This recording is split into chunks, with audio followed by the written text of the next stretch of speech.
Welcome to SS kitchen.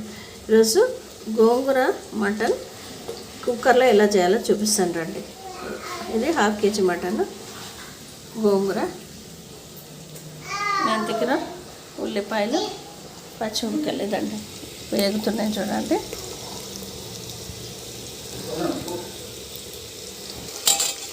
ఇదండి ఉల్లిగడ్డలు, పచ్చిమిరపకాయలు వేగుతున్నాయి కదా. వేగాక అల్లం వెల్లుల్లి వేసుకోవాలి.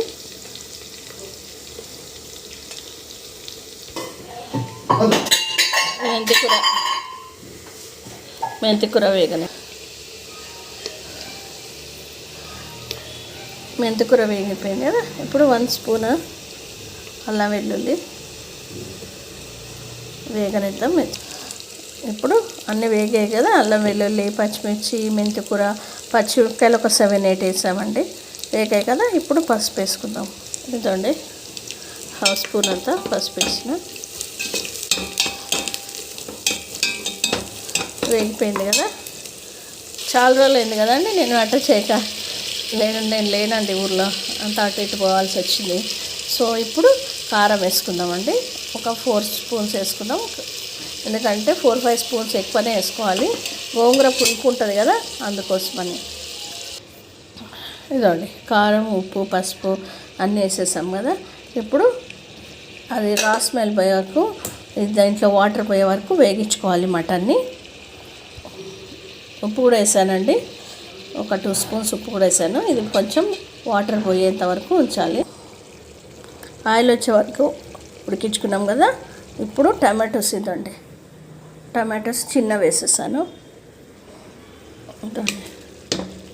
టమాటాలు కూడా బాగా మగ్గనివ్వాలి. టమాటో ఉడికిపోయింది.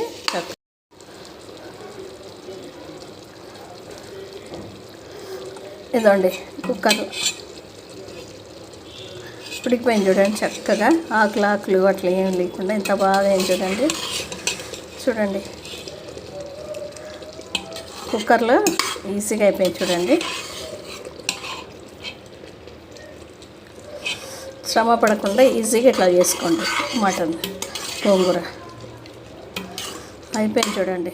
ఏమో ఆకులు ఎక్కడన్నా కనిపిస్తుందా, ఉడికిపోతుంది. మనం పప్పు ఎట్లా పెట్టుకుంటాం ఇంక అంతే, ఈజీ ఇది ఇంత. ఇప్పుడు కొత్తిమీరతో గార్నిష్.